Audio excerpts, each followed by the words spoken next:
The Hutts were one of the Star Wars galaxy's most powerful civilizations, the lords of the galactic underworld and the conquerors of thousands of systems. They were the only civilization on a similar scale to the Republic for most of galactic history, and they lasted far longer than any of the Republic's other rivals, with the Hutts' empire persisting in some form or another for tens of thousands of years. But how did the Hutts get so powerful?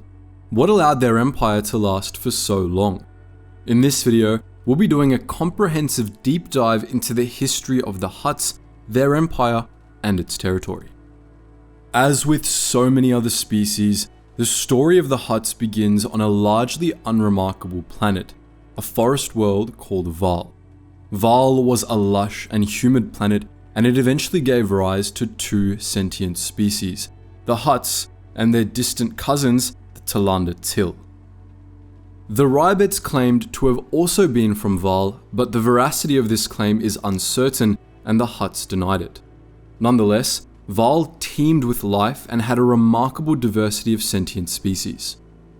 Both the Hutts and the Til were unusual when compared to the galaxy's other sentient species, the Hutts especially. They were essentially giant slugs with arms, as we're sure you all know. Thus, they lacked skeletons, instead having hardened mantles under their skin that maintained the shape of their heads, on top of which were lumped thick layers of blubber and muscle. Their skin was very thick and constantly coated in mucus, and they were also resistant to most poisons and diseases. All of this made Hutts extremely tough, and even when they did suffer severe injuries, they displayed incredible regenerative abilities. Hutts could not only regrow lost limbs, but even missing parts of their brains. They could also resist Jedi mind tricks, survive for extended periods underwater, see into the ultraviolet spectrum, and unhinge their jaws to swallow large prey in one gulp. Hutts had a very long life cycle as well, able to live for up to 1,000 years, and for as long as they lived, they never stopped growing, allowing some to reach truly enormous sizes. Hutts were also hermaphrodites, and most of the time they reproduced asexually, essentially mating with themselves, but some Hutts were known to mate with each other, though this was unnecessary. Newborn Huttlets crawled into their parents' brood pouch and typically remained there for decades. They took an incredibly long time to grow up, and Hutts weren't considered adults until they reached 200 years old. Galactic anthropologists believe that the Hutts evolved as solitary hunters. A Hutt hunting might seem laughable, but despite their appearances, Hutts could be quite formidable. They were capable of incredible strength, and back when they had to hunt to survive, they would have been terrifying, fearsome ambush predators able to devour prey in one gulp and quite literally crush beings nearly as massive as themselves. They were the apex predators on Varl, and their solitary nature, as opposed to the tribal nature of humans, led them to develop a sort of ingrained selfishness, a drive for competition, and a lack of empathy that went on to define Hutt society. How and why such beings went on to form a complex society at all was a bit of a mystery to anthropologists, but it was believed that, at some point, the Hutts of Varl experienced a crisis that forced them to band together for an extended period. This evolved into the first Hutt civilization, and it also gave rise to the oldest elements of Hutt culture. Hutt civilization was based on clans, which frequently competed with each other, as the goal of all Hutt clans was constant accumulation at the expense of all others, an attitude likely ingrained by whatever early crisis forced the Hutts to band together. Their culture differed greatly from human ones in many respects, with one of the biggest being that the Hutts completely lacked the concept of morality, and things like murder, theft, and slavery were all seen as perfectly ordinary aspects of life by the Hutts.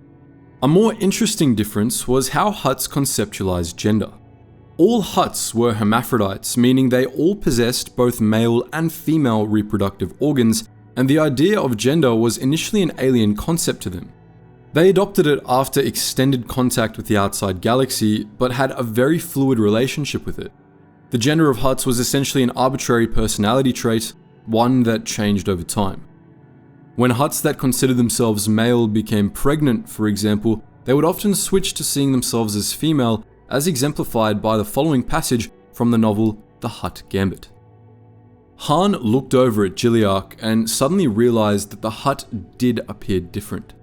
Warty excrescences had erupted on the being's face, and purplish patches mingled with the greenish ones on the leathery tan skin. Gilliarch also appeared bigger and rather lethargic. Lord Gilliarch, are you feeling?" Han began, only to have Jabba round on him with a withering scorn. "Human idiots, can't you see that Lord Gilliarch is now Lady Gilliarch? She's expecting.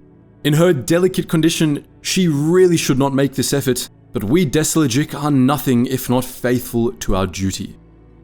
The early Hutts also developed a unified religion, which will be important much later on.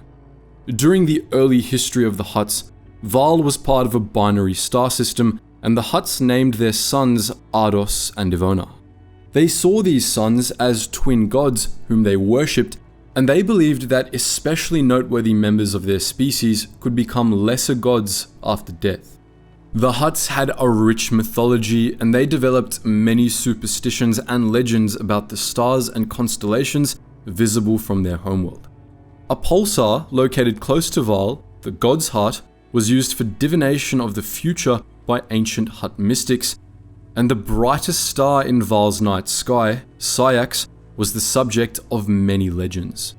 After becoming a spacefaring empire, the Hutts forbade all travel to these stars so as to preserve their mystery and keep the legends about them alive. Now, we mentioned earlier that the crisis that forced the Hutts to develop a complex society is unknown. Some in-universe theories credit it to some sort of resource scarcity on Varl that caused a protracted famine. But it's also possible that the incentive to band together came not from the ecosystem of Varl, but from the stars. The Hutts didn't know it, since very, very few of them were even mildly force sensitive, but due to its abundance of life, Varl was strong in the Force. And like many worlds with strong Force signatures, it eventually attracted the attention of the Rakata. At some point, around 30,000 years before the Battle of Yavin, the Infinite Empire came to Varl and conquered it. They had advanced, Force-powered technology, and the Hutts, who were still a pre-agricultural society at this point, were crushed. The Rakata likely enslaved the Hutts, though the extent of their servitude is unknown, since we can't imagine they would have been particularly useful for the Rakata's purposes. It's also unknown how long the occupation of Varl lasted, though we know it was long enough for the Hutts to begin to adapt the invaders' technology.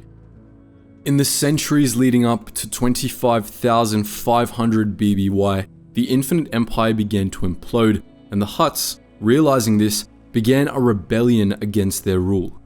Led by a warlord called Ardustag the Absolute, the Hutts co-opted Rakatan technology and drove the invaders from Varl. One of a string of successful slave rebellions happening across the Infinite Empire. The Rakata would never return to Varl, but their legacy would last for millennia. The Hutts rapidly reverse-engineered many pieces of Rakatan technology, developing industry, droids, energy weapons, spacecraft, and eventually even primitive hyperdrives. But technology wasn't all the Hutts had gotten from the Rakata. The invaders had taught them conquest, empire building, and slavery, and now that they were free, the Hutts were determined to imitate their former oppressors and build their own interstellar empire. The Hutts of this time were warriors, and after leaving Varl, they set out to explore the stars, seeking other worlds to conquer. Over the centuries, the Hutts conquered hundreds of worlds and crushed countless peoples. Those who resisted the Hutts were wiped out. Those too weak to resist were often also wiped out. The Hutts only allowed a few of the species they encountered to survive, deeming them useful as servants. Most of these species were enslaved, while a select few were treated as sovereign vassals. The only known example of the latter this early in Hutt history was the Sakians, who were able to remain independent in exchange for economic and technological cooperation with the Hutts. To keep their independence, they helped the Hutts develop superweapons called Planechunga, enormous railguns that hurled asteroids at planets to crack them open.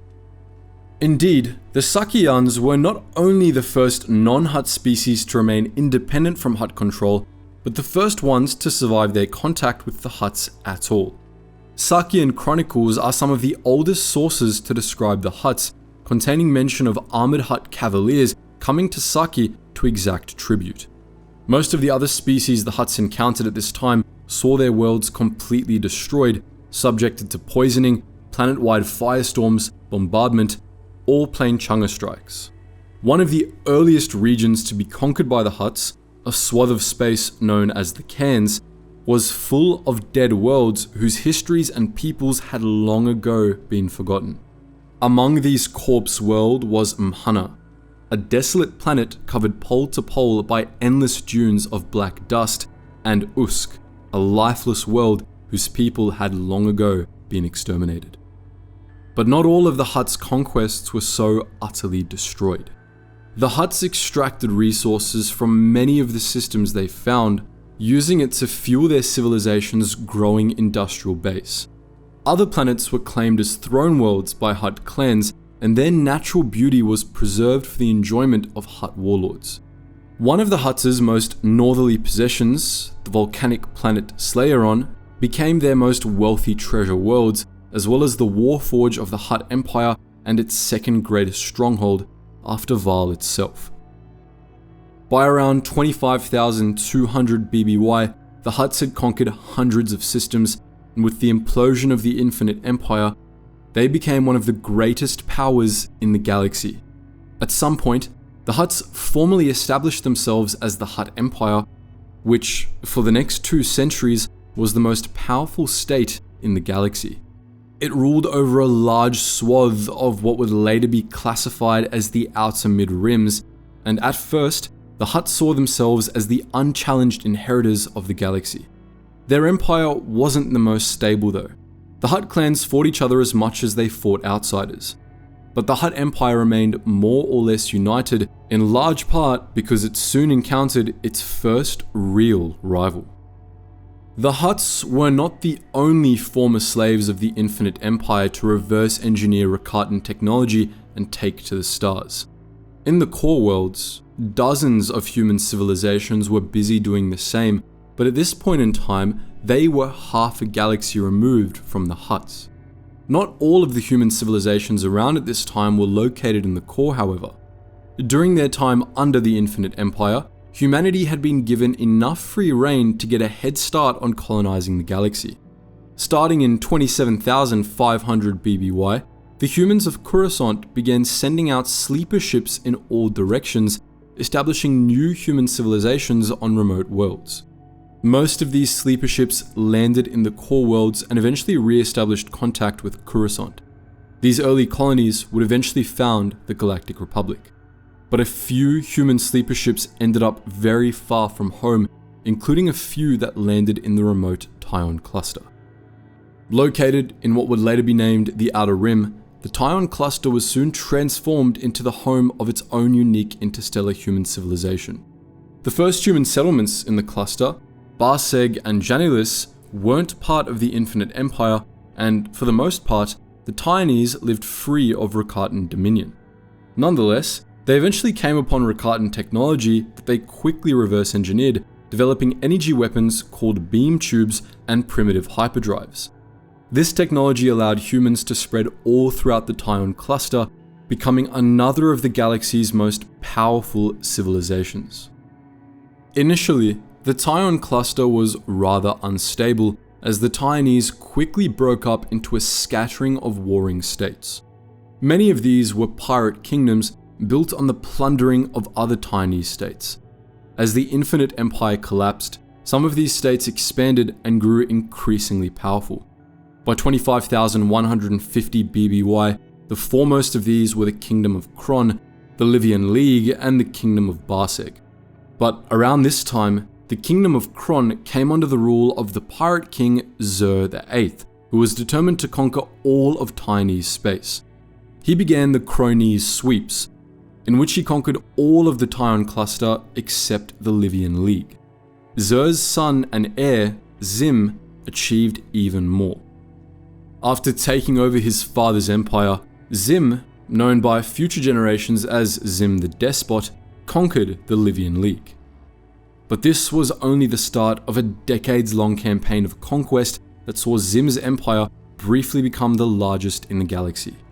He conquered the Thanium worlds to the west, the Far Indrexu to the north, and the Kyrium reaches to the east, claiming 8 planets as his throne worlds and amassing an enormous fortune. In 25,102 BBY, Xim began to push south as well, and before long, he made contact with the Hutts. Xim's contact with the Hutts was neither an accident nor sudden. On the contrary, he'd actually been preparing for it for years. While he was still conquering the Kyrium reaches, he had begun hearing rumors about a similarly large and incredibly wealthy empire to the south, and he was immediately intrigued. Naturally, he wanted the Hutts' wealth for himself, but he knew from what he had heard of Hutt space that the Hutt Empire was likely stronger and better equipped for war than he was, so he didn't attempt to attack the Hutts outright. Rather, he had his hyperspace scouts carefully and secretly chart routes to the borders of the Hutt Empire to be used as future invasion corridors, and he spent years amassing an invasion force. Xim used the most advanced technology the Tionese had, building a fleet of ships plated in chrome-like Kyrium and an army of state-of-the-art war droids, the first known droid army in galactic history. All the while, the Hutts had no idea what was coming. At the time, the Hutts were expanding north, pushing into the Cyclata cluster and establishing a major colony on the temperate planet Kovari. This was very close to the edge of Xim's empire, and as a result, the Despot was able to gain an extensive amount of information about the Hutts' most northerly holdings, as well as a basic sketch of their territory down to Slaheron. Finally, in 25,102 BBY, Xim made his move.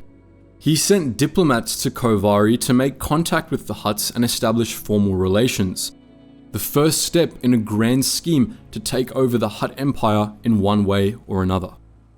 But the Hutts didn't take kindly to the presence of Tionese diplomats. They saw these humans as lesser beings and were furious that they dared try negotiate with the Hutts as if they were equals. Nonetheless, they couldn't deny the impressive size of Xim's empire, so they made the Tionese an unusually generous offer. If the Tionese submitted to Hutt rule, they would become the Hutt's most favored slaves. Xim, as you might expect, didn't take kindly to this. Claiming the ancient Rakatan title of Doritha, meaning Conqueror of Worlds, he declared Slaheron his 9th throne world and set out to take Hutt space by force. The conflict that followed is remembered as the Xim Wars, and it began with a two-pronged attack. One Tionese fleet attacked Kovari, while another snuck down Xim's secret routes to attack Slaheron directly. At Kovari, the Hutt Empire suffered its first major defeat. The Tionese plundered the colony and subjected the planet to a devastating orbital bombardment, transforming the formerly lush colony into a wasteland. But the battle wasn't a total loss. The Hutt general Vontor, who was in charge of Kovari's defense, was able to inflict heavy losses on the Tionese by sending out armies of slaves in suicide charges. A novel tactic that led to Vontor being recognized as one of the Hutt's leading strategists. It bought the Hutts enough time to successfully defend Slaheron, routing Xim's fleet and driving what remained of it back into the black holes of the Maw cluster. Around this time, the Hutt clan leaders held the Conclave of Worms, at which they appointed another Hutt commander, Cossack the Hutt, the clan general of the Hutt Empire, the supreme commander of all Hutt forces. Cossack, in turn, gave Vontor the Hutt command of a fleet of privateers with which to harass Tionese shipping. This weakened Xim's forces enough to prevent any further incursions into Hutt territory, at least for a time.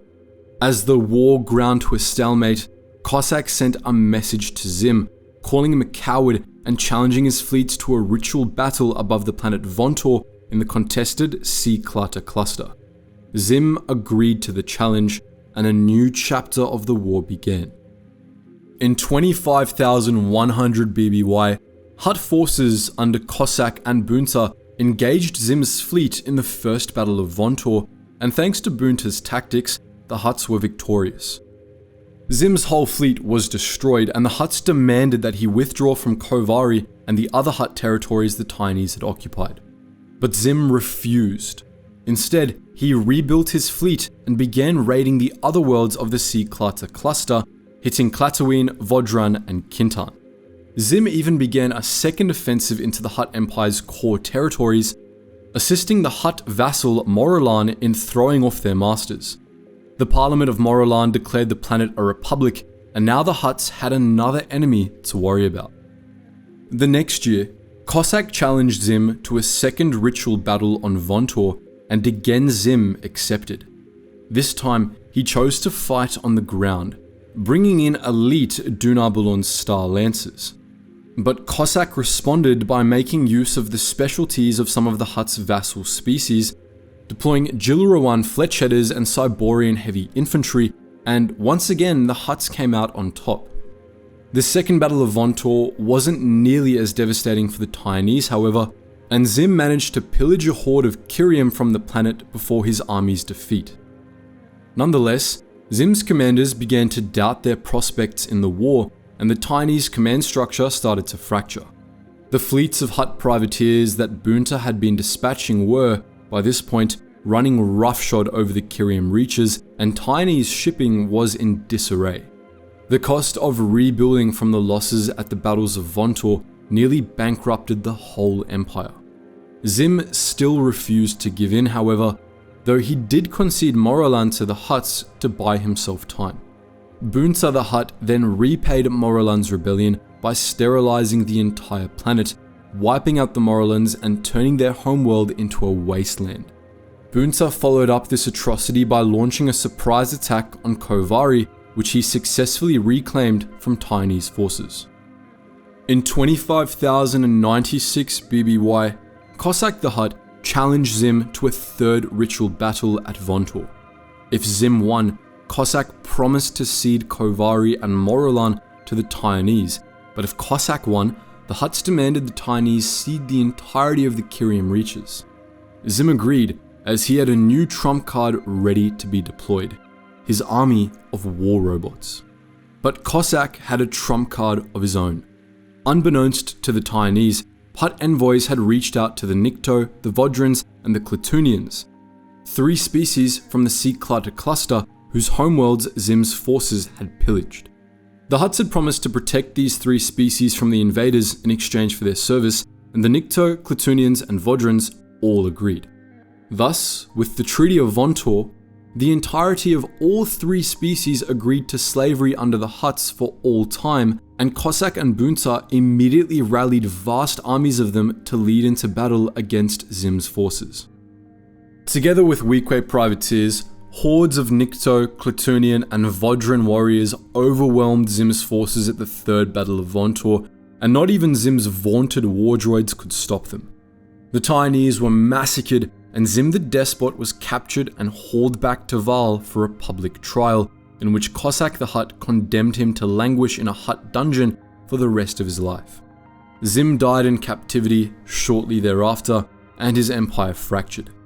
The war had bankrupted the Tionese, and they shattered into warring states once more, squandering what remained of their wealth and power in fruitless civil wars. Much of the territory Xim had conquered was abandoned, and the Kyrium reaches became a border region between the Hutts and the Tionese. Cossack and Bunta, meanwhile, became heroes of the Hutt Empire. Kovari was renamed Bunta in honor of the general who had retaken it, and the Hutts instituted the holiday of Bunta's Eve, the anniversary of the night before the Third Battle of Vontor, on which Hutt slaves were to renew their vows of obedience and be given gifts and a feast by their masters. The Hutt Empire became more powerful and prosperous than ever before, thanks to its victory over Xim and the raids on the Tion cluster that followed. The Hutts reveled in their victories for centuries until a new human threat appeared on the horizon.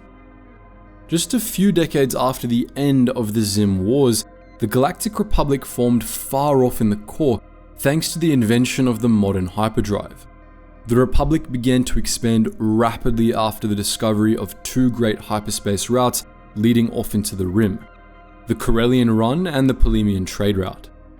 By 24,500 BBY, the latter route extended all the way to the Tion cluster, and contact was made between Republic traders and the Tionese. This made the Hutts uneasy. Their agents informed them that the Republic was powerful and wealthy, possibly even more so than the Hutt Empire, and they feared that the two human civilizations would unite against them. Thus, the Hutts decided to take the Tionese down another peg by initiating the Devouring, a genocidal campaign against the Kyrium Reaches. Hutt forces swept through the region and cleansed every single colony world they found of life, reducing them all to radioactive slag heaps. The Kyrium Reaches became known as the Ash Worlds, and the destruction visited upon the region was so complete that it took tens of thousands of years for Republic archaeologists to realize that the desolate Ash Worlds and the legendary wealthy Kyrium Reaches were one and the same. The Tionese suffered greatly from this campaign, which cut off their last remaining trickle of wealth and new resources, making them desperate for new worlds to conquer. In 24,000 BBY, one of the Tionese states, the Honorable Union of Decivro and Tion, decided that the best option was to pillage the Republic. Thus began the century-long Tionese War between the Republic and the Honorable Union, which we talked about in depth in our Republic History series. As the war ground into a stalemate, Republic agents made contact with the Hutts and managed to convince them that the Tionese were planning to attack the Hutt Empire after they beat the Republic to reclaim the territories they lost in the Xim Wars. This enraged the Hutts to the point that they renewed their raids on the Tion cluster, devastating many Tionese worlds and greatly weakening their war machine. These raids led many Tionese systems agreeing to join the Republic for protection, and in 23,900 BBY, the Republic won the war and annexed the Tion cluster. In a way, the Republic had tricked the Hutts into making their worst fears come to pass. The humans had united after all, and as the Republic continued to expand into the Rim, the Hutts feared that another war was inevitable. They began a long period of military build-up, during which the Hutt Empire maintained little contact with the outside galaxy, securing its borders against the Republic spies the Hutts feared were trying to infiltrate their strongholds. This continued for thousands of years. Between 23,900 and 15,000 BBY, the Galactic Republic and the Hutt Empire were the two primary powers in the galaxy. There were a few smaller empires around at this time, such as the Herglic Trade Empire, but these were steadily absorbed into the Republic as it expanded into the Rim. You could describe this period as a 10,000-year Cold War between the Republic and the Hutts. That's certainly how the Hutts saw it, at least. But the Republic didn't really see things the same way. It had no intention of starting a war with the Hutts, and for most of this period, it was more interested in fighting itself in the Alsaken conflicts than it was in brinkmanship with the Hutt Empire. But for thousands of years, the Hutts refused to get their heads out of their ass to see this, though, in fairness, the Hutts are all backside, so how could they? Instead, as thousands of years passed without any sign of a Republic assault, they started to get impatient. They also got increasingly paranoid, especially as Republic colonists pushed into the expansion region and then the Mid-Rim, coming ever closer to the Hutts' coreward borders. In response, the Hutts began a millennia-long campaign of slave raids against the Republic's Rim colonies, ravaging numerous frontier worlds and making their Cold War with the Republic just a little bit warmer. Between 20,000 and 15,000 BBY, these raids wiped out countless settlements in the Mid-Rim. As most of these were new colonies that weren't yet Republic members, the Republic refused to act, but it supported independent groups that sought to defend the frontier from Hutt slavers, most notably the Belasco Free Volunteers and the Jedi Order. These groups patrolled the Mid-Rim, fending off Hutt slavers where they could, and sometimes they even launched counter-offensives against Hutt periphery worlds. Nonetheless, this was only a band-aid, and for centuries, it seemed that the raids would continue until they finally escalated into war. And then, the Hutt Empire imploded. It's unknown how or why, but in 15,000 BBY, the Hutt Empire fell apart, descending into a brutal civil war known to history as the Hutt Cataclysms. 10,000 years of Cold War, mounting paranoia, and growing militarism boiled over all at once.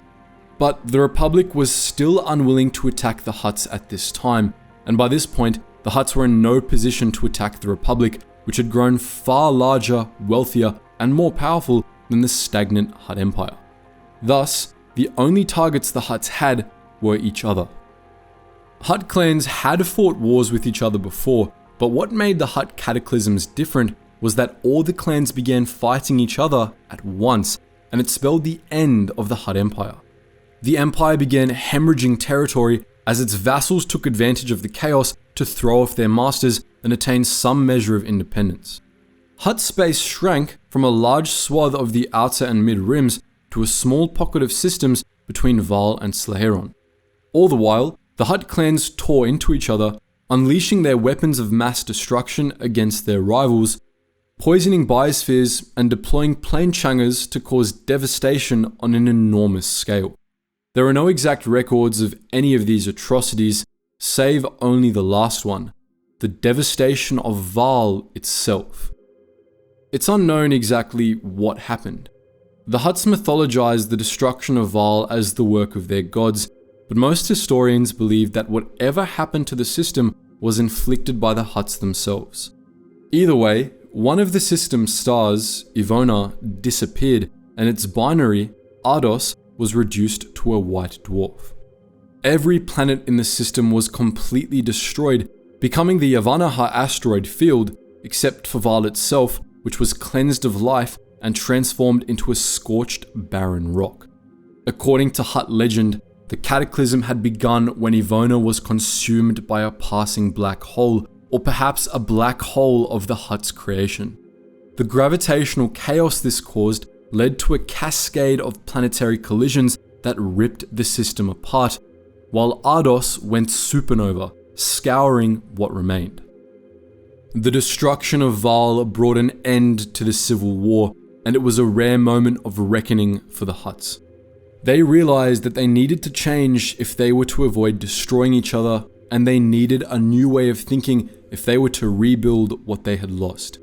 The old ways of interclan warfare, conquest, and competition through military might had only brought the Hutts ruin. They recognized that their warrior culture was a shortcoming, not a strength. Thus, the Hutts abandoned their warrior codes. But unfortunately for the galaxy, their new way of life was about as bad. Because while the death of Varl forced the Hutts to abandon their warrior ways, it couldn't force them to abandon their all-consuming greed and sense of superiority. On the contrary, while most beings would be despondent if they and their brethren had destroyed their homeworld, the Hutts were all too keen to use it for self-glorification. Remember how we said earlier that the Hutts had worshipped Ardos and Ivona as their gods? By surviving the destruction of Varl while their gods had been destroyed, the Hutts believed that they had proven themselves mightier than the gods, that they had become gods in their own right by virtue of their survival. And from then on, they acted as if they believed that wholeheartedly. Following the destruction of Varl, Hutt society reformed under a new philosophy put forward by Bodila the Hutt, a relation of the legendary Bunta the Hutt and fellow member of the Hestalic clan. This was the philosophy of Kajidics, which laid out a roadmap for Hutt civilization that favored cunning and business skills over conquest and martial strength. Bodila upheld the Hutt's long-held belief in competition, accumulation, and dominance, but he argued that instead of competing through outright war, the Hutt clans should instead compete through economic and political means. In this, Bodila took inspiration from the Republic, as well as from the Hutt's acquisition of Avoca, which we'll discuss in a bit. The Hutt Empire's great error, he believed, had been seeing everything through the lens of war and strength, despite the fact that their rivals, the Republic, had little interest in such things and instead achieved dominion over most of the galaxy through trade and economic leverage. True power, Bodila contended, came not from overt conquest, but economic domination, which allowed powers to amass considerable wealth and influence without fighting a single battle. To him, strength was overrated, the domain of primitives and lesser species. It was cunning that mattered most. Butthila also believed that cunning was something the Hutts had an inherent advantage in. They were amoral, lacking the restraint that the Republic had, and they were still a sovereign state, giving them a central base from which to direct criminal operations with impunity. Butthila, like most Hutts, also believed that the Hutts were inherently smarter than everyone else, and thus they could eventually rule the galaxy if they used that strength to the fullest. Thus, the Hutt clans transformed from warring fiefdoms to vast business enterprises, albeit ones that still maintained feudal rule over their territories in Hutt space. Thenceforth, they would go from competing with each other via civil war to competing economically. This competition was regulated by a newly instituted 5-member Hutt ruling council, which would step in if interclan rivalries got too fierce. Under this new council, the Hutt Empire was transformed into the Hutt Cartel, the largest criminal enterprise in the galaxy. This transformation also changed the nature of the Hutt's conflict with the Republic. Though individual Hutt clans would continue to send slavers against frontier colonies for thousands of years to come, the Hutts abandoned the idea of war with the Republic. Instead, they sought to infiltrate and take control of the Republic economy, beginning by taking control of the galactic black market and using that power to worm their way into legitimate enterprises until the entire Republic was essentially under their control. The Hutts no longer cared whether they ruled directly or indirectly. Per the philosophy of Kajidics, so long as they had economic power, they would win. This transformation came in tandem with the Hutts' relocation to a new homeworld. After years of searching for a suitable candidate, the Hutt clans eventually decided on Evokar, a beautiful forest planet in the Utub system inhabited by the Evokai, peaceful species of hunter-gatherers. Under the leadership of Butthila the Hutt clans began buying up swaths of Evokar, trading pieces of their advanced technology to the Evokai clans in exchange for land rights. This continued until the Hutts had bought up the entire planet, following which they exiled the Evokai to Evokar's largest moon and began terraforming it to suit their tastes. Evokar's temperate rainforests were bulldozed and transformed into putrid swamps which stretched across the entire planet, dotted with Hutt pleasure palaces and new industrial districts. The various Hutt clans each claimed their own chunk of the planet and competed to see who could build the largest eyesore, ruining the entire planet in record time. When all was said and done, they renamed Evokar to Nal Hutta, which means glorious jewel in Huttese, and they officially claimed it as the capital of the Hutt ruling council and their new adopted homeworld. But the crimes of the Hutts didn't end there. Once they had finished defiling Nal Hutta, they turned their attention to the planet's largest moon, the one they had exiled the Evokai to. They decided to transform it into a public capital of sorts, a city world and major port like Coruscant that would allow for a constant flow of wealth into the Utub system while keeping outsiders off of Nal Hutta. To that end, the Hutts enslaved the Evokai and put them to work transforming the moon into Nar Shaddaa. This work took centuries, as the city was intended to cover the moon from pole to pole and was built on top of itself in layers, much like Coruscant. The Hutts had enormous industrial districts and starports built there, and the Hutt clans all claimed parts of the moon to run their business enterprises from. When all was said and done, the Hutts exiled the Evokai to Nar Shaddaa's underworld, where they eventually died out. The moon was then opened for business, and it quickly became a prominent trading world, the economic heart of Hutt space, just as the ruling council had hoped. With Nar Shaddaa's completion, the Hutt cartel as we know it came into being. The Hutts quickly set about expanding Hutt space again, reclaiming the territory they had lost during the Hutt Cataclysms, before beginning to expand their criminal operations into Republic space.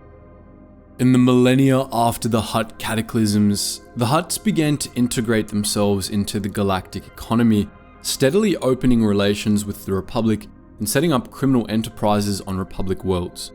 For the first time, there began significant trade between the Republic and Hutt space, which was facilitated by the blazing of the Utmian Pobol in 12,000 BBY. A major hyperspace lane that cut through unexplored sectors of the Mid-Rim between Gindine and Nal Hutta, opening up an easy route between the heartland of the Republic and the newly opened ports of Nar Shaddaa.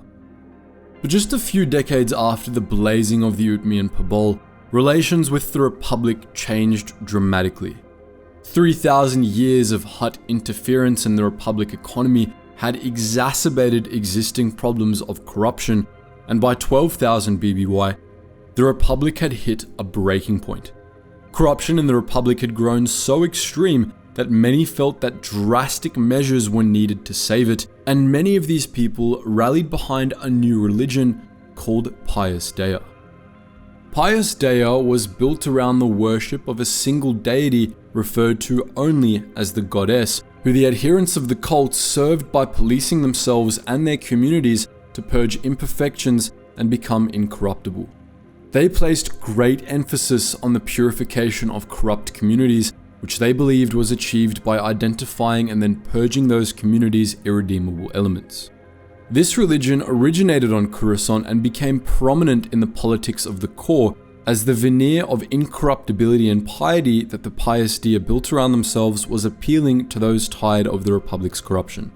The Pius Dea were also incredibly humanocentric, preaching that aliens were agents of corruption and impurity, sullying human society. Many humans in the Republic were receptive to this abominable message, especially since the Pius Dea held up the Hutts as a prime example of alien corruption, drawing on rampant anti-Hutt sentiment that had been growing ever since the Hutts began raiding frontier colonies.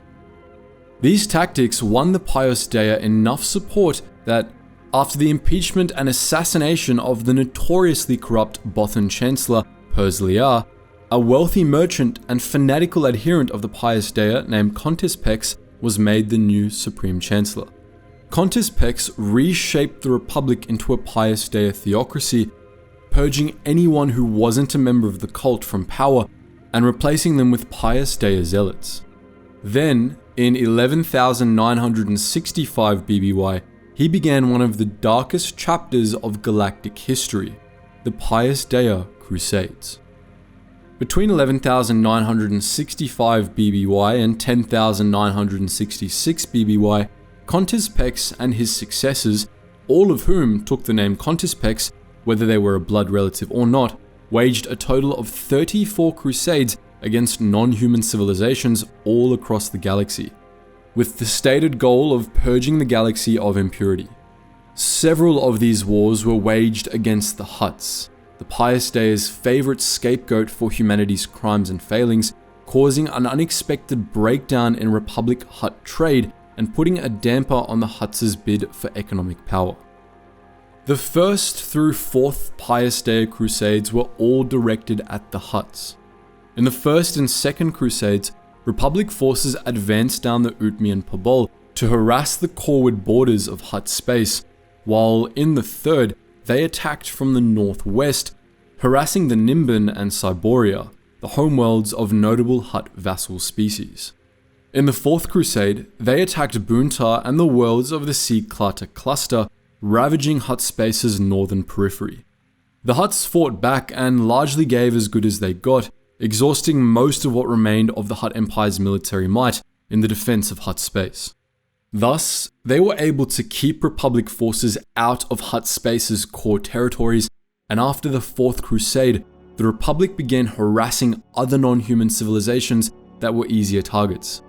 The Hutts remained the Pius Dea's favorite punching bag, however, and now and again, another crusade was directed at Hutt space.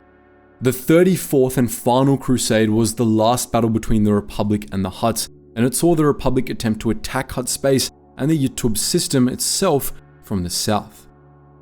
Fortunately for the Hutts and everyone else in the galaxy, the era of the Pius Dea didn't last. Once the Crusades began, the Jedi Order cut themselves off from the Republic and spent the Pius Dea's 1,000-year reign helping push back against the Crusaders and building a network of allies and Pius Dea heretics with which to bring down the cult and retake the Republic. In around 11,000 BBY, as the Pius Dea began to overextend its fleet and tear itself apart with inquisitions, the Jedi saw their chance to strike.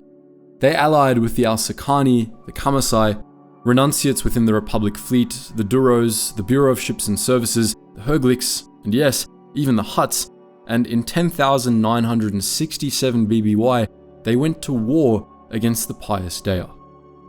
Over the course of a year of fighting, the Pius Dea was dismantled, Contispex XIX was thrown into a Kamasai dungeon, and the Jedi seized control of the Republic, installing Grand Master Beeld Octavius as Supreme Chancellor, while they and their allies did their best to purge the Pius Dea and their speciesism from power. This effort was eventually successful.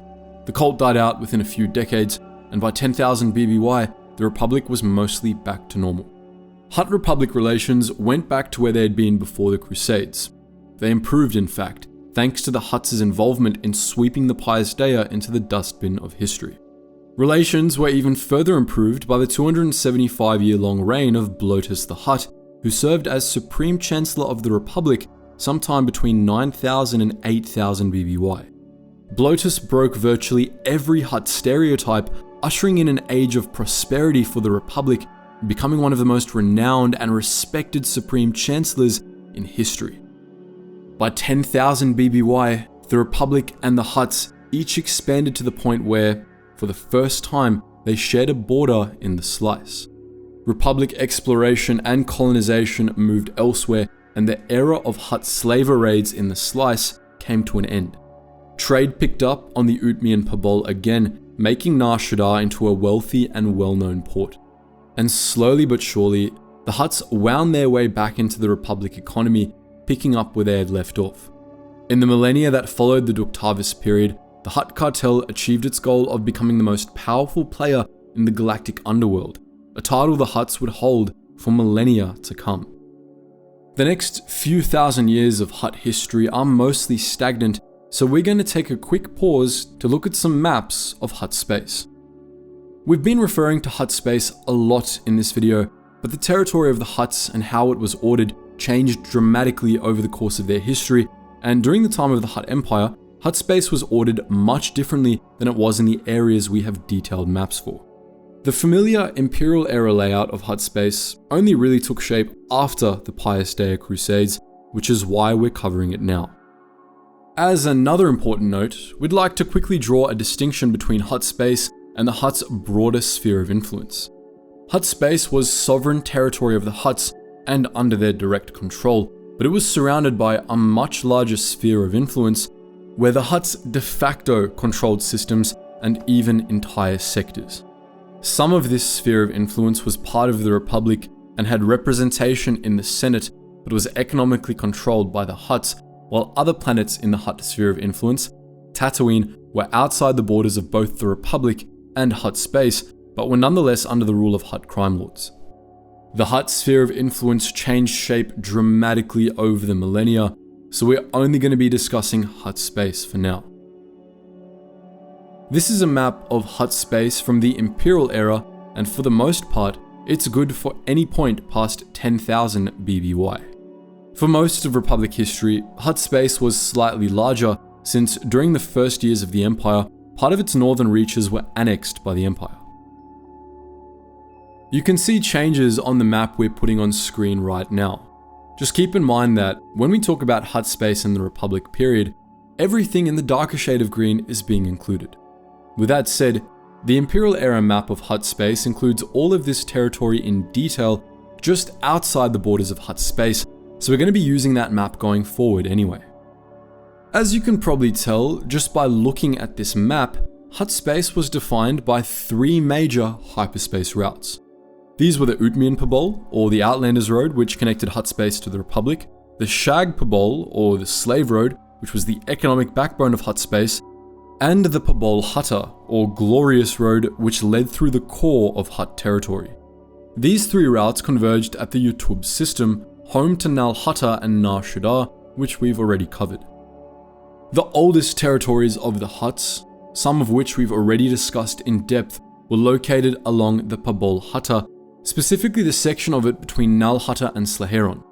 Slaheron, when we last mentioned it, was one of the Hutt's treasure worlds, but in the millennia since, it's long since transformed into the Warforge of the Hutts, a major trade world and industrial hub. As an economic power player, it was second only to Nar Shaddaa. Located between the two on the Pabul Hutta was what remained of Varl, and between Varl and Slaheron were the ancient conquests of the Hutt Empire, a swath of space that had consistently been under Hutt control since before the Xim Wars. The most prominent of these territories was the region known as Butana Hutta, the Garden of Hutts. The Hutt Kajidics forbade all outsiders from entering Butana Hutta without express permission, and as a result, this region was a mystery to most of the galaxy. It was heavily fortified, and competition between Hutt clans was forbidden within the region's borders. Butana Hutta contained the private throne worlds of the Hutt Kajidics, as well as a slew of particularly favoured worlds where the Hutts could go to let their guards down and bask in their wealth and power. The Pabul Hutta led through the heart of Butana Hutta, but outsiders travelling the route were stopped at the region's borders and rerouted elsewhere. The two main entry points into the Butana Hutta were Mulatan and Gos Hutta. Both of these systems swarmed with Hutt warships, a rare sight elsewhere, and outsiders that attempted to pass them would be interdicted and killed. Most of the charted systems in Butana Hutta were clan throne worlds, each designated with the prefix Kor, as in Kor Deselagic, Kor Besadi, and Kor Angeliarch. Other worlds in the region included Pybus, which was covered in strange ruins and considered taboo by the Hutts, while Nar Truna and Buntana Shagplan were both highly exclusive market worlds where exotic slaves and artifacts worth more than whole sectors were bought and sold. There were also Hulun and Languna, both home to former slave species that had displeased the Hutts and been all but wiped out for it, with their homeworlds turned into nature preserves for the Hutts to go on safaris on. The Butana Hutta also contains Saki, the homeworld of the Sakians, who, as we mentioned much earlier, the Hutts mostly left alone. The Sakians were also given lordship over several adjacent colonies, those being Sakidopa, Sakiduba, and Sakifwana. Many of the systems in the Butana Hutta were lush and beautiful, but the regions immediately adjacent to the Butana Hutta were largely desolate. Large chunks of territory deep in Hutt space were almost completely depopulated by the depredations of the ancient Hutt Empire, the most infamous of which was the region due east of the Butana Hutta, the Khans. A little used route called the Dead Road wound its way through here, connecting a string of lifeless planets that had been plundered by the Hutts long ago. Emhana, Tisht, Sakar, Usk, and Morolan were all examples of depopulated systems in the Khans. The history of some of these worlds was widely known, while others were a complete mystery. The region also contained a few backwater trade worlds, most notably Elgit and Nar Huska, which were rarely visited. At the minor trade world, Ulmatra, the Dead Road crossed the Pabul Slaheron, another major hyperspace route that had once been the northern edge of the Hutt Empire. North of this route was a string of major industrial worlds and the homes of prominent slave species, many of which we've mentioned already. Nimban, Sionia, and Cyboria all fell into this category, as did the worlds of the Cyclata cluster, most prominently Kintan, Vodran, and Clantoween, which we mentioned earlier. During the time of the Empire, the Cyclata cluster was the northernmost tip of Hutt space. Historically, however, the territory of the Hutts extended all the way to Bunta. Between Bunta and the Cyclata was a region known as the Periphery, which contained Shrillur, the homeworld of the Weekways. Adjacent to the Periphery was the Lotran Expanse, centered around Lotra, an independent state known for its disciplined and regimented populace. During the days of the Old Republic, Hutt space also included the space mining planet Kessel, as well as the Cretan Narrows, which was that weird gap in the northwest part of the region. Most other parts of Hutt space were later acquisitions brought under Hutt control after the Hutt Cataclysms. As a result, many of these regions were essentially petty fiefdoms run by favoured Hutt vassal species, which were allowed some degree of independence so long as they paid tribute to Nal Hutta. This was especially true for the Corwood section of Hutt space. In the northwest, you had the Elosians, who controlled many of the Elosian spur worlds, as well as Ali, the homeworld of the Vipit. Closer to Nal Hutta, on the edge of the Octos Nebula, you had Toydaria and Jilrua, home to the Toydarians and Jilruans respectively. The Corwood part of Hutt space also contained the Utmian Pobol, which was dotted with minor ports and industrial worlds. Where the Utmian Pobol crossed the border between Hutt space and the Republic, the Hutts established Quen Space Station as a clearinghouse for goods heading into Hutt space. The southern part of Hutt space was a similar story to the western part. Several recently annexed Hutt vassals were located here, including the Yak Tosh of Zolu, who controlled the Pando Spur, and Taisk, the homeworld of the Taisken. The Hollistin Run is the major hyperspace route through this region, connecting Hutt space to the infamous shadow port at Cyverus. The trade world Hollistin, which gives the route its name, is one of many trade worlds in this region. Others include Nar Kagar and Afavan. The Hollistin Run ends at Circumtor, the home of the Shell Hutts, an insular, obscure clan of Hutt warriors that rejected the Kajidic reforms. Lastly, we have the worlds of the Shag Pobol, a corridor of miserable slave worlds and spice mines. The most important planets along this route were Rorak 5, home to Hutt space's largest slave market, the industrial hellhole Diu, and the spice production colony of Elysia. Now back to the history. Hutt history was pretty uneventful after the end of the Pius Dea period. The 100-Year Darkness, the birth of the Sith Empire, and even the Great Hyperspace War between the Sith and the Republic didn't affect the Hutts in any significant way. But in 4000 BBY, the history of the Hutts was changed forever, not by the Sith or by the Republic, but by a supernova. That year, the star of the Kairos system went supernova, and in the process, it severed the Utmian Pobol, forming a nebula that made the route impassable. Overnight, trade between the Republic and Hutt space was cut off. Legitimate trade between the two powers had to find other routes, and in the meantime, many legitimate trading outposts in Hutt space withered. Nar Shaddaa, most notoriously, was ruined by the Cataclysm, after which legitimate trade into Hutt space went north to Slaheron. The resultant economic catastrophe saw Nar Shaddaa plunged into poverty, and in just a matter of decades, it went from being a respectable trading outpost to the galaxy's most infamous shadowport, the galactic capital of crime, the Smuggler's Moon. The Utmian Pobol was eventually rerouted, but by that point, the damage was done, and no legitimate trader wanted to stop on Nar Shaddaa anymore. These developments forced the Hutts to scale back many of their legitimate business enterprises and lean harder into their illegitimate ones. This was facilitated by the Old Sith Wars, which took place around this time. The Old Sith Wars plunged the galaxy into chaos, giving the Hutts the perfect opening to expand their criminal operations. This period cemented the Hutts' reputation as gangsters, and it saw the power and wealth of the Hutts increase dramatically, even as many of their subjects were ruined by the loss of the Utmian Pobol. But the Hutts weren't the only ones to take advantage of the chaos to expand their criminal enterprises. While the Republic was busy fighting the Sith, the Hutts had to contend with the Exchange, another crime syndicate that emerged as the second largest player in the galactic underworld.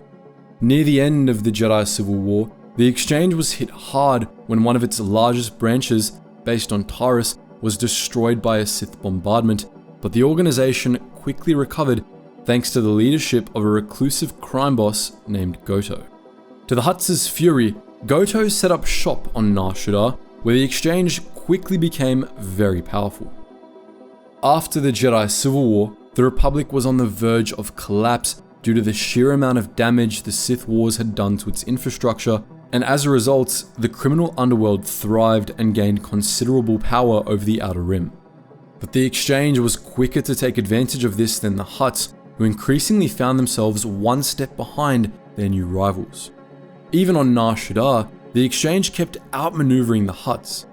They seized control of much of the refugee sector, the former territory of Voga the Hutt, and even began hijacking freighters owned by Voga which he used to transport fuel from his holdings in Slayeron, all but destroying his business.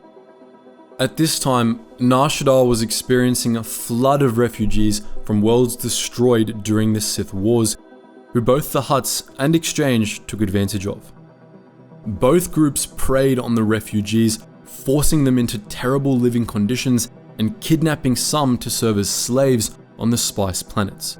But the Exchange took control of this process too, installing an overseer in the refugee sector under the Quarren boss, Visquis, a subordinate of Goto's. The Hutts were infuriated by this situation, Vogga especially. Vogga became dead set on killing Goto, whatever the cost. He ultimately bribed Visquis and one of Goto's bounty hunters, the Mad Wookiee Hanha, into assassinating the crime lord on his behalf, hoping to bring the Exchange down from within. But Hanha and Visquis were unable to track down Goto despite their best efforts. Even when the crime lord met with them, it was only ever by hologram. It seemed that Vogga would never overcome the Exchange. That was until Goto posted a bounty on Mitra Surik, an exile then believed to be the last of the Jedi. During the events of the Dark Wars, Surik came to Nar Shaddaa, igniting a massive war between the Exchange's bounty hunters and causing plenty of trouble for Goto and his cronies. Goto's agents eventually captured Surik and brought her to his yacht and mobile base of operations, the Visionary. But Surik escaped and sabotaged the Visionary's cloaking device, allowing bounty hunters in orbit to locate and destroy it. This ended the threat of Goto, and the Exchange was never the same. Over the course of the next few centuries, it diminished rapidly, and the Hutts were able to move in and take over many of its holdings and criminal operations. Other major criminal syndicates arose to challenge the Hutts for control of the underworld, most notably the Black Sun, but none were ever as much as a threat to the Hutts as Goto and the Exchange had been. The Hutts emerged from the first round of the old Sith Wars mostly unchanged, but the Galactic Wars 3 centuries later between the Republic and the true Sith Empire affected the Hutt cartel more directly. The Hutts initially stayed neutral in the conflict between the Republic and the Sith, standing back and watching while the true Sith conquered half the galaxy. During the ensuing Cold War between the two powers, the Hutts acted as brokers between them, tolerating their activities in Hutt space so long as the cartel profited, and agents of both the Republic and the Sith regularly frequented Nar Shaddaa on intelligence gathering missions. Occasionally, individual Hutt clans would get involved with one side or the other, but if caught, they would be disavowed by the Hutt ruling council, which remained neutral. After the apparent death of the Sith Emperor and the subsequent weakening of the Sith Empire, however, the Hutts' attitudes toward the Galactic Wars began to shift. Some prominent Hutts believed that the weakening of both the Republic and the Sith was an opportunity that could allow them to establish a second Hutt Empire, and they pushed the Hutts to become hostile to both the Republic and the Sith. Several Hutt clans built up war fleets, which were used in the conquest of the planet Makeb, which Supreme Mogul Toboro the Hutt and Archon Sajian the Hutt hoped would be the first of many new Hutt conquests. Fortunately for the galaxy, conquest of Makeb was foiled by Republic operatives who killed Toboro and Sajian and liberated the planet. This led to a leadership shake-up in the Hutt cartel, which quickly backtracked and resumed relations with the Republic. In the end, the Hutt cartel emerged from the Galactic Wars mostly unchanged, though the conflict and the damage it inflicted on the Republic gave the Hutts yet another opportunity to expand their power base. The Hutt sphere of influence steadily expanded during the wars, and in the Inter-Sith Wars period that followed, the Hutts continued to grow more powerful, especially as the Republic became increasingly gridlocked and corrupt. In 2000 BBY, about 1500 years after the end of the Galactic Wars, the new Sith Wars began, and over the course of a millennium, they all but destroyed the Republic, forcing it to abandon the Outer Rim, the Rim as a whole, and eventually most of the galaxy beyond the core worlds and a few major hyperspace routes. As the new Sith were too disorganized to step in and fill the resultant power vacuum, this provided the Hutts with yet another opportunity to expand. Over the course of the new Sith Wars, the Hutts' sphere of influence swelled massively, and by the conflict's end, the Hutts had de facto rule over a huge portion of the Outer Rim. But as you can tell from this map, The Hutts didn't rule this enormous swath of territory alone. In most previous conflicts between the Republic and the Sith, the Hutts had remained neutral, but as the new Sith Wars wore on, the Republic steadily ceased to exist, and it seemed that the Sith would inevitably triumph. In previous Sith Wars, the Hutts had been cautious about the prospect of a Sith victory, but the new Sith were different. They split into dozens of different factions that fought each other as much as the Republic, which is to say that the new Sith were much weaker. As the Hutts saw it, they were easier to control. This was especially true once the Dark Age of the Republic began in 1100 BBY. By that point, the Republic had gotten so weak that it was unable to continue maintaining galactic communications infrastructure, and for 100 years, the HoloNet went dark outside of the core.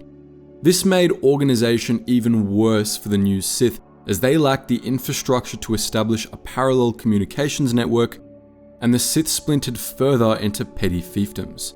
But the Hutts had their own communications network, their own infrastructure, and they offered the Sith access to it in exchange for an alliance. The Hutts joined forces with the new Sith, propping up many of their warring Dark Lords with communication services and reliable hyperspace routes. Thus, the Hutts were a major power in the later stages of the new Sith Wars, both in their own right and as the backbone of the new Sith. The Hutts' sphere of influence made up more than half of Sith territory, and the Sith had several of their academies within this region, including on Ryloth and Gamorr. The Sith even had academies in Hutt space itself, on Honoghr and Nar Shaddaa. With that said, the Hutts kept a degree of distance from the new Sith, seeing them as business partners rather than their new masters or even proper allies. Their arrangement with the Sith was entirely transactional, and they were sure to avoid direct involvement in the war.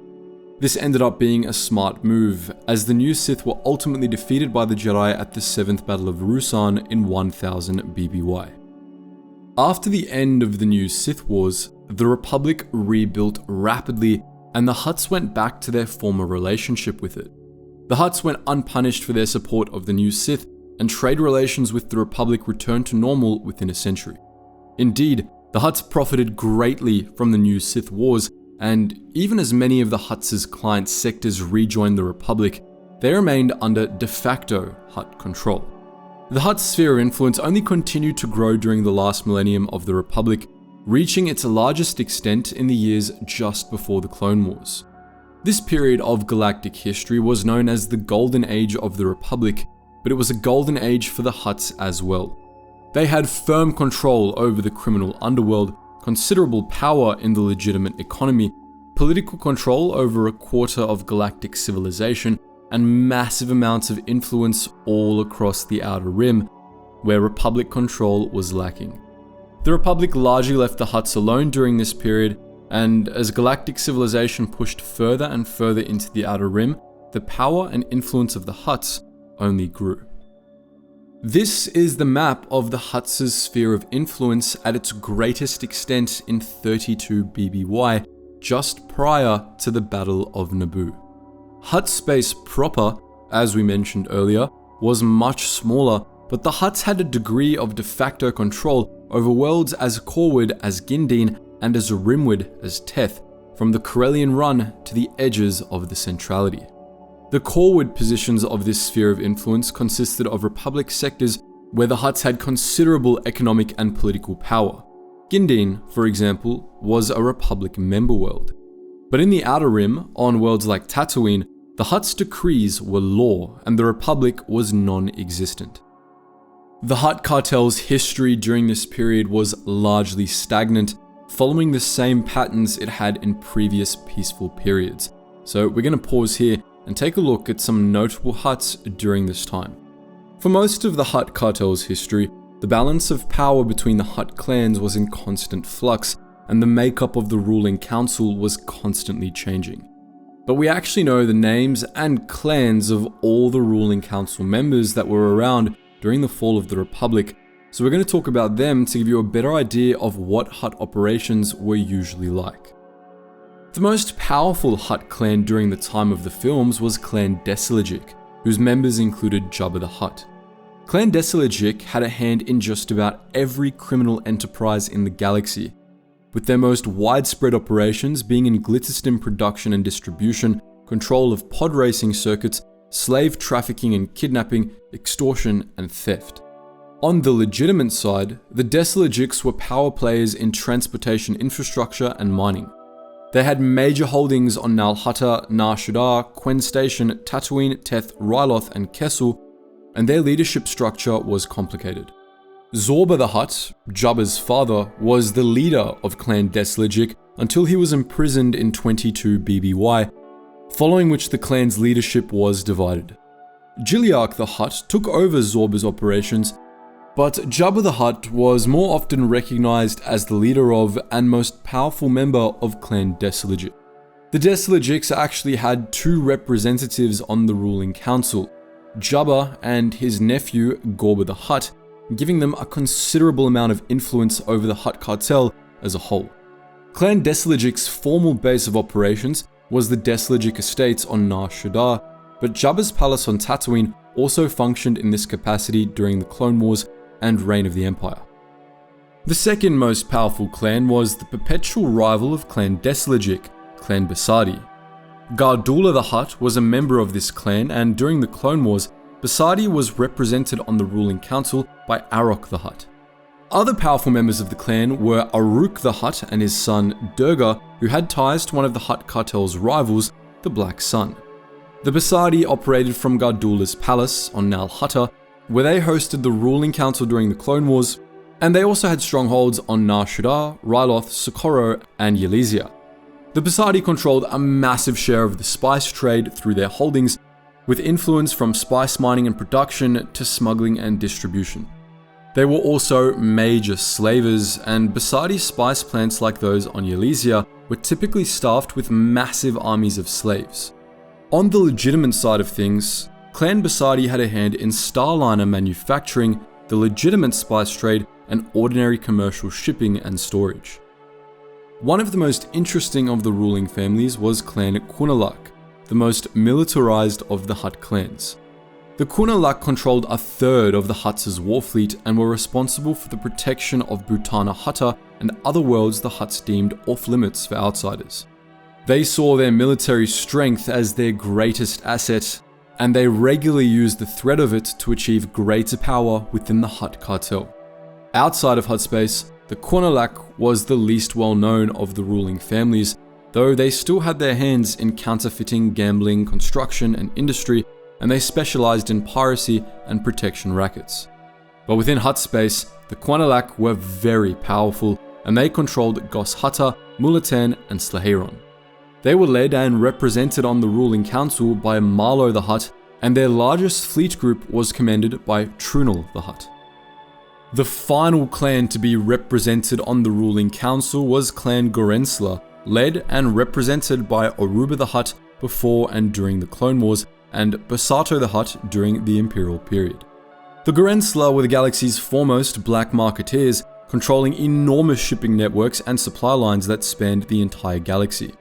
They were power players in smuggling, theft, the arms trade, illegal cybernetics, droid manufacturing, security and bulk shipping, and even the distribution of medical supplies.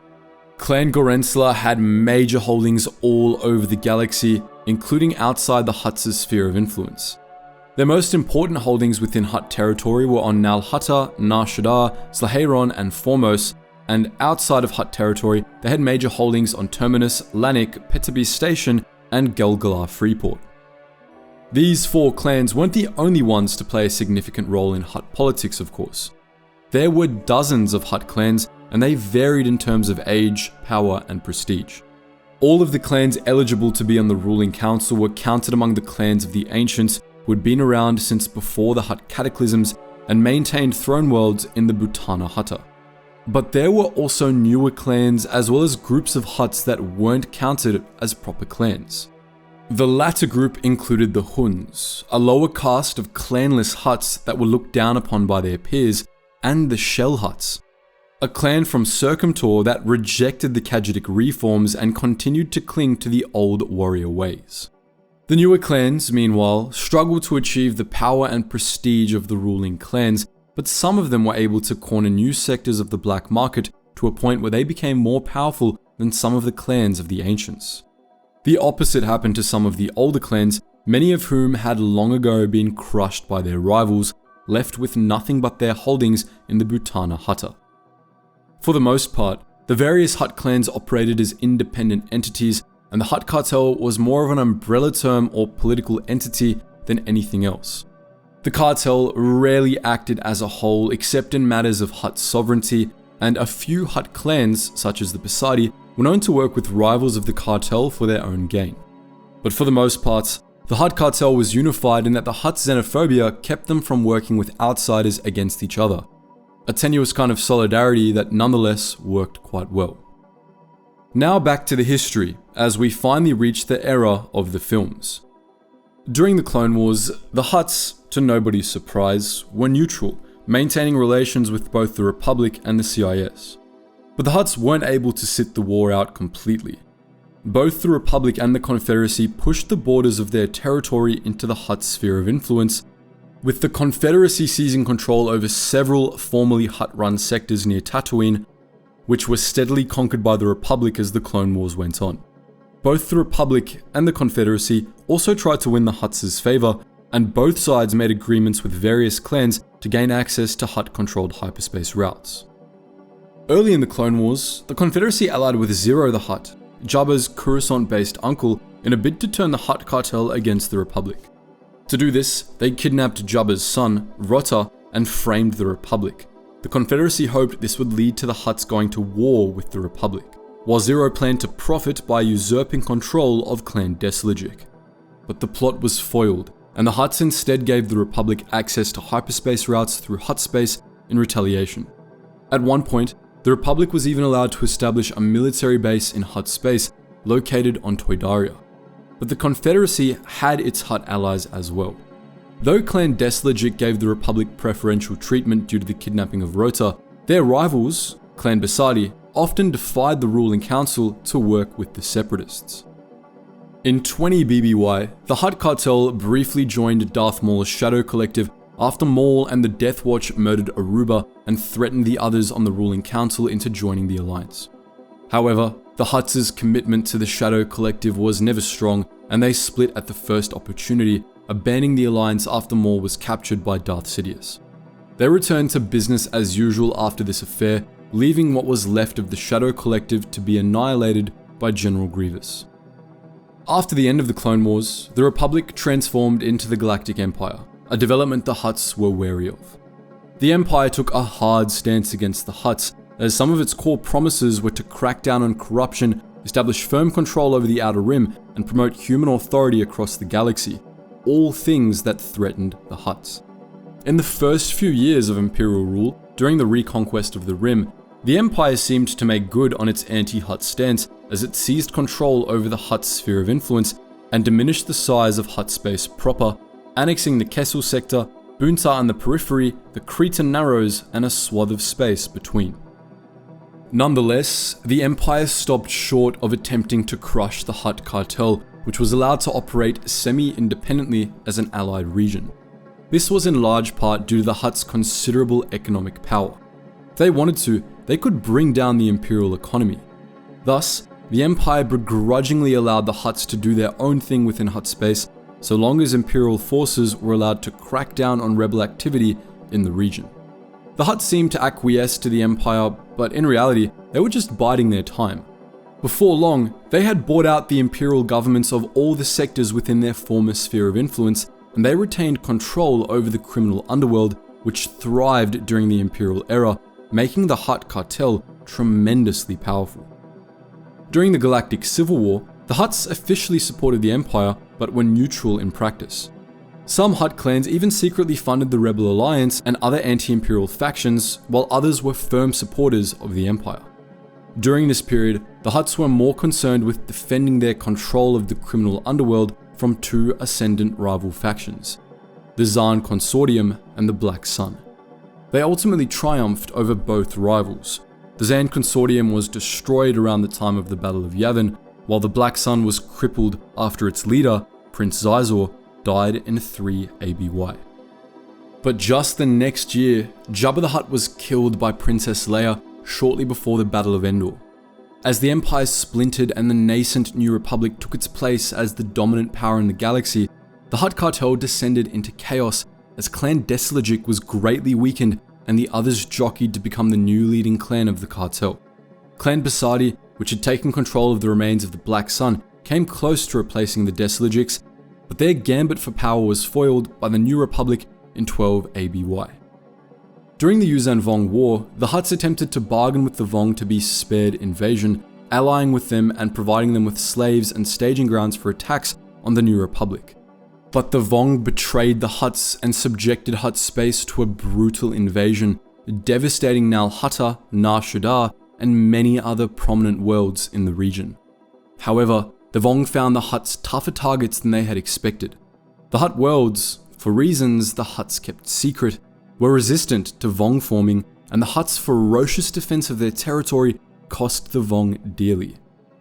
Following the Vong's defeat, the Hutts reclaimed Hutt space and had mostly recovered within just a few years. Initially, it was expected they would lose control over the galactic underworld due to the devastation of Hutt space, but while the Hutts lost a lot of power and influence, they were able to rebuild and regain a foothold in the underworld. After the Yuuzhan Vong War, the Hutts began a process of remilitarization, having learned the hard way that economic power wasn't everything after all. They put their fleet to use in the Second Galactic Civil War, in which they were part of the Confederation, and they continued to be power players in the galaxy for years to come. That just about wraps up our exploration of the history of the Hutts, one of the most enduringly powerful and influential civilizations in galactic history. But what do you think? Are there other Star Wars civilizations that you'd like to see this kind of video on? Free to post your thoughts in the comments section below. And as always guys, thank you so much for watching this mammoth of a video, and I hope to see you in the next one.